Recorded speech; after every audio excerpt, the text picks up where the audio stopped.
Hey everybody, it's Robin from Roaming with Rover and Finish It Friday. Got some things to talk about today. We're going to give an update on the 2 crochet alongs that I'm working on, and I wanted to talk to you about this amazing little book that I found, and I want to recommend that you guys all run out and buy it.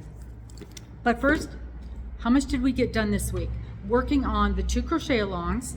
The first one that we're working on is Sophies Universe. And I got a lot done. Really liking it. Isn't that beautiful? Gosh, that's so pretty. So pretty. I should have measured it real quick, and I forgot to. I was gonna measure it real quick before I got over here. I could do that. Hold on. Okie dokie. Measured it real quick, and she is 21 inches across right now. 21 inches across. Isn't that pretty?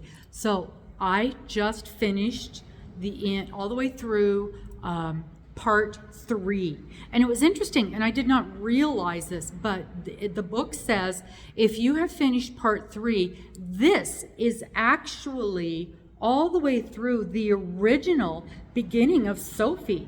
This was all that Sophie was in the beginning, was meant to make this big, beautiful kind of doily type thing. And then they added the rest of it as an add-on. So it actually said in the book, if you want to quit right now, you have completed Sophie. And we did an edging of the crab stitch. I struggled a little bit with the crab stitch because I was going along just fine. And the crab stitch, you're doing kind of a reverse single crochet, and you go backwards. And I was going along just fine. I don't know if you can see, see that pretty ridge on there? It's really a pretty stitch. And it was going along just fine. And then all of a sudden, I wasn't going along just fine. And I don't know what I was doing wrong, but it definitely did not look right. And I looked at the video and it didn't look right. And I looked at my stitching and I was looking at the instructions, and I don't know. So I ripped it out, and I was playing, and all of a sudden I was doing it right again. So who knows? But I finally got back in the groove, and I just kept going. I didn't set it down. I didn't stop, and I just kept going till I was all the way done with it. So I'm going to be starting part 4 and just keep plugging along. But I'm just loving the way it looks. I'm loving the way it's working out. It's so pretty. And really, it hasn't been difficult at all. It is, you have to pay attention. You have to count. As with all of these things that are a little more intricate, you've got to count. And you have to read the instructions. Every time I get myself in trouble, it's because I did not read the instructions carefully before I start. And there's only a few instructions on each row. Pay attention, read the instructions, and I'm finding it very helpful to look at the video and see where she's starting. That's where I get myself off sometimes, is I can't tell if she's starting like in this stitch or if she's starting in this stitch. And it makes a difference a lot of times, because then your count is off where you're gonna end up doing the next little thingy. So pay attention to where she is starting with her hook. The other little thing that I always do, and I typically do this on any kind of a thing where you're starting and stopping on each row, they will say, get to the end, chain 1, and then do a single crochet in the next stitch. The chain 1 does not count as a stitch. I put a stitch marker there because invariably at the end, they're going to have you slip stitch into that. Then you can easily tell where that is that you need to slip stitch into. And I find that helps me really tell where that is at come the end of the row. I don't know if you need help in things like that, but I know I sure do. And just little stuff like that, I find that it makes the item look nicer, and it keeps me from struggling to figure out, was it this stitch or was it that stitch? Because then you don't end up with those false stitches sometimes. But anyway, there she is. There's Miss Sophie, and I think she's coming along nicely. I even I even sewed in my ends on the back. Aren't you proud of me? Yeah, look at that. I left the one, I left the one in the middle, which will be just so that it helps me know, not of course at this point, I was going to say it helps me know the front from the back, although at this point it's very obvious, but that is definitely my back. And that's the only reason I left that one, but really now that I think about it, that was kind of silly. Don't really need that, do I? So maybe I will go ahead and do that. But yeah, I just thought, this is a good time to take care of all those ends. So at the end, I don't have 9,000 ends to deal with. So there she is. I think she's looking very, very nice. So that's Miss Sophie. Miss Sophie coming along very nicely. The other thing that we're working on is the fruit garden, and that is Dana's Wonderlush Crochet is the fruit garden crochet along, and that is Jane Crowfoot is the designer of that one, and this crochet along, oh yeah, right here. This crochet along is, we are doing the Fruit Garden Crochet Along. Was originally published by Jane Crowfoot, and Dana is running it right now. And we are doing, the name of the motif that we are working on right now is called the Forget Me Not. The colorway that I am doing, I cannot remember, and it is not written on this piece of paper, but my main background color is this duck egg. This is my main background color. I'm doing it in the Style Craft, and it is a DK, so it's a 3-weight. And if you'll remember, originally the first little bit of time we created these little flowers, and it took me forever to create these 8 flowers. And now, looky where we are now. Look what I have done. I've got 5 of them. You can't tell, one of them's hiding in the back. So yeah, now I've got 5 of these done. So happy, so happy. I've got 5. Let's see. Maybe I can do it clothesline style. I just really want to show all 5. I want credit for, there we go. I want credit for all 5 of them. Ta-da-da! Very good. Anyway, really happy, really happy. Once you get, when you have this and you start working on the blue, or whatever color yours is, when you start working on this background, the only part that is, and it's not tricky at all, the first row is pretty simple. It's just double crochets all the way around. And then you have that next one. It's row number 8. And it isn't hard. It's just, it's the counting. It's the counting. You've got to keep track of the counting. Chain, skip. Crochet, crochet, crochet. Chain, chain, chain. Skip, skip. Crochet, crochet, crochet. You've just got to keep, you've got to be uninterrupted. And what I had to do was, because I kept getting lost in all the verbiage and my eye couldn't keep track of, and it's almost identical, except this time you're doing 2, and this time you're doing 1, and this time you're doing 1, and this time you're doing 2. My eyes kept getting lost, so I literally wrote it out, linear, boom, 1 line, 1 line, 1 line. Then my eye would go to the right spot, and once I did that, it was much easier for me. And after I did it a couple of times, then I'm like, oh, okay, so this time it needs to be 3, this time it needs to be 1, this time it needs to be 2 and 1, then it needs to be 1, this time it needs to be 1 and 2, then it needs to be 1. So once I kind of got the rhythm of it, between doing it a couple of times, having it written out, much easier. And I'm just really pleased with the way they're turning out. Isn't that oh so pretty? Yeah, oh so pretty. So almost done. So I've got to do 3 more, and then we move on to the other. There's another motif like this, another flower kind of thingy, but I think we only have to do 4 of those.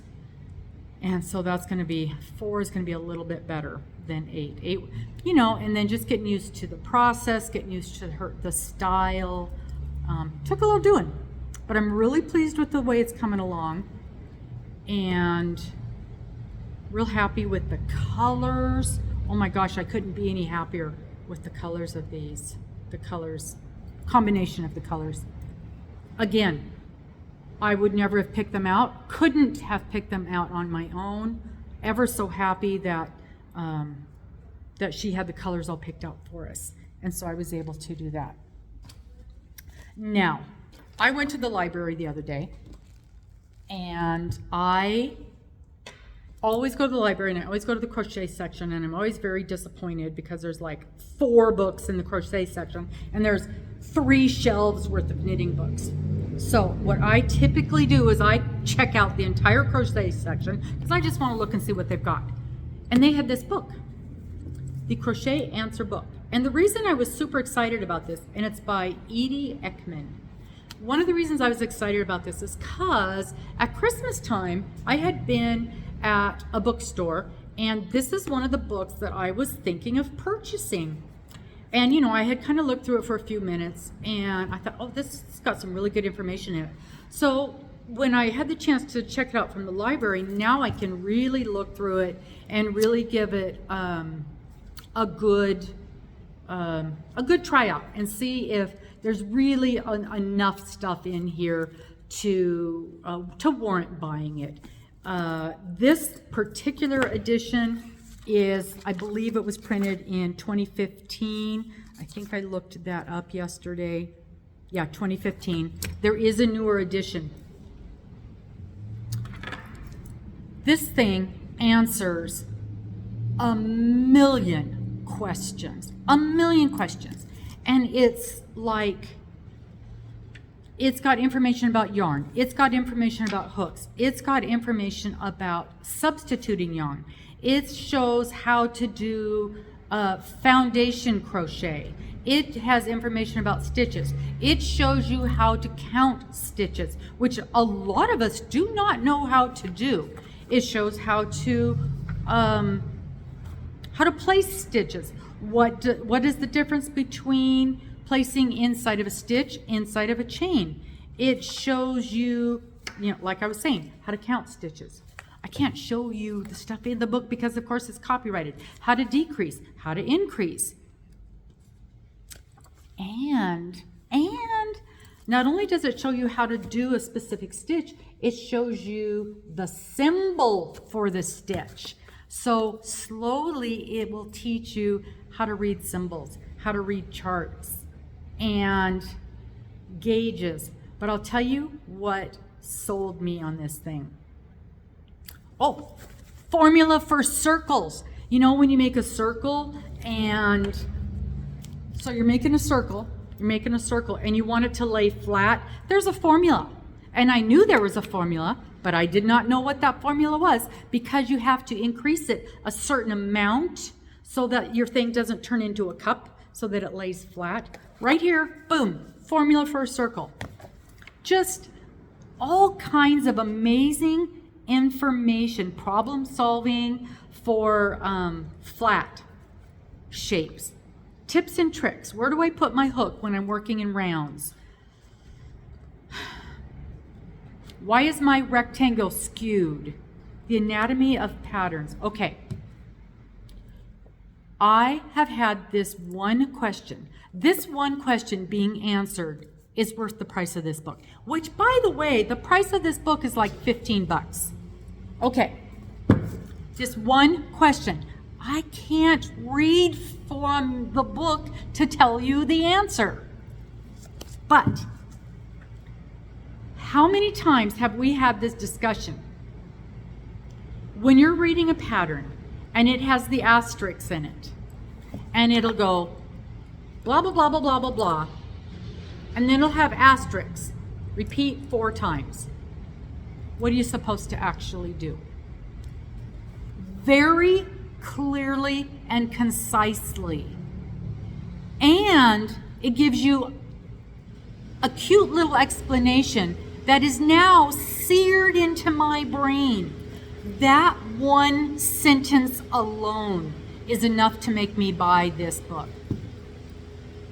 I cannot believe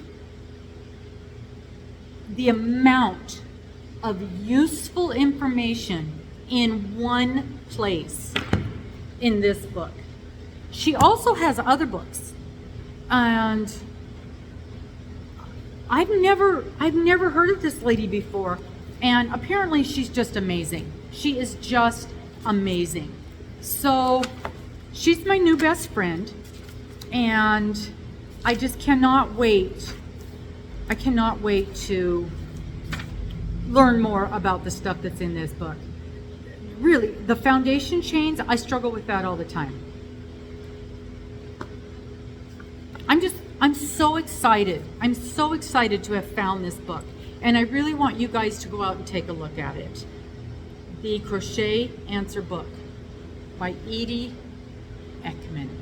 I'm going to put a link down below to Amazon. Takes you right to it. You can order it, have it yourself in a couple days. That's it for Finish It Friday. That's my excitement about this. I cannot believe how much good information is in that teeny tiny little book. And it's all in one place. It is easy to read. It is easy to understand. That's what was important to me. I have read information, I have read instructions, I have read descriptions, and had no idea what they said when they were done. Every word of this is very easy to understand. I think everybody needs to have that book. Everybody. That's it. Thank you so very much. Please like, and I would appreciate it if you would subscribe and maybe share this with someone. If you enjoy my information, I will talk to you guys later. Bye-bye.